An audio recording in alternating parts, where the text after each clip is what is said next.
जय जगन्नाथ रुद्राक्ष study point को आपको स्वागत जनाऊँगी। आज भिडटी आपण एक तथ्य अच्छी एक इनफर्मेशन अच्छी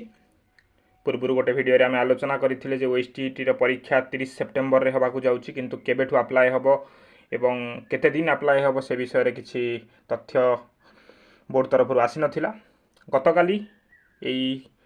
नोटिसटी आसी 1/8/2026 board of secondary education Odisha Cuttack तरफ Odisha secondary school teacher eligibility test जहाँ OSSTET बोली आपन जानछंती ता संबंध में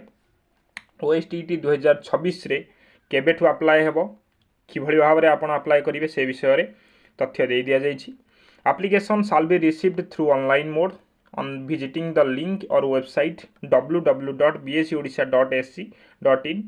BSc ओडिशा ऑफिशियल साइट रे आपण जाइकी अप्लाई करि परिबे। Online link will be available 24/7 from 3/8/2026 माने आज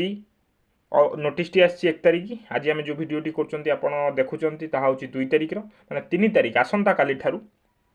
3 तारिख रु 17 तारिख पर्यंत 3 अगस्त रु 17 अगस्त पर्यंत आपणकर OSTET फॉर्म अप्लाई हेबो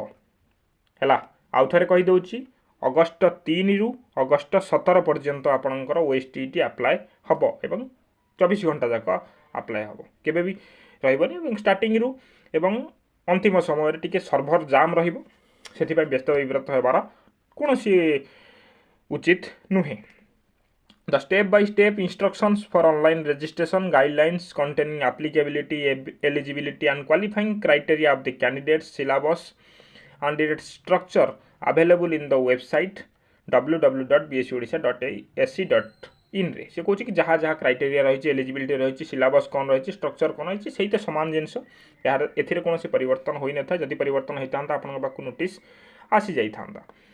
तेणु परिवर्तन होनी जहाँ भी जदि आप प्रथम थर पर OSTET परीक्षा देवाक जाऊँच तेणु तार सिलेबस को डाउनलोड कर दिंतु। ये विषय में आम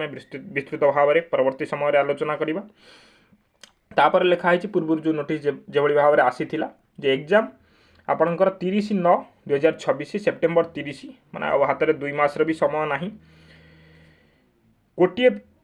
शिफ्ट रे पेपर 1 और पेपर 2 उभय हम 9टा रु 11:30 पेपर 1 और पेपर 2 उभय गोटे शिफ्ट रे परीक्षा हम 20 तारिख 20 सेप्टेम्बर रे आपणकर एडमिट कार्ड अवेलेबल हो कही गोटे जिनिस अंडर नो सर्कमस्टांसेस कौन भी परिस्थिति रे आपणकर एप्लिकेशन अप्लाई करिवार डेट घुंचा जीवो नाही लिखिदे जदि कौन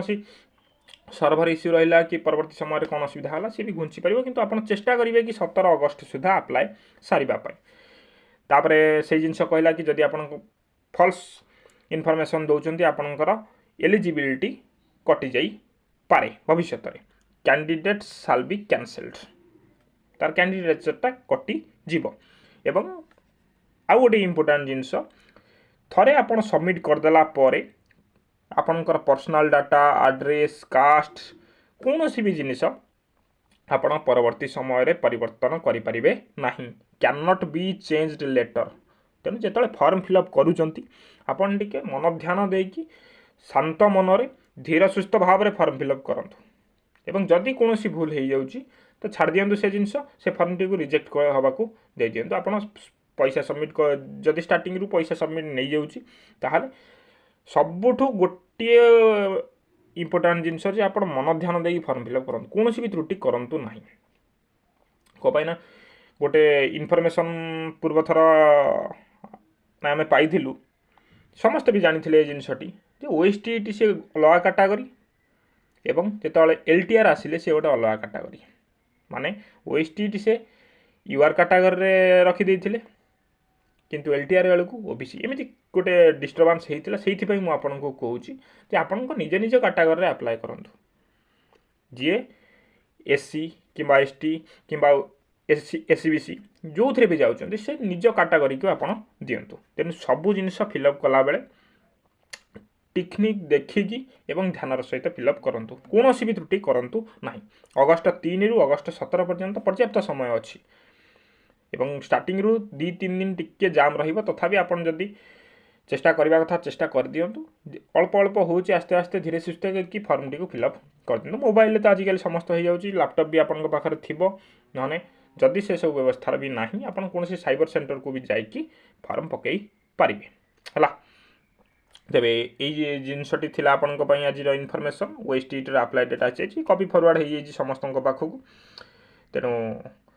अप्लाई कर दिंतु प्रथमे मन ध्यान देकी अप्लाई सारी दिंतु तापर पाठपढ़ा आरंभ करेंगे उभय जिनस को केवे कंबाइन करंतुनी है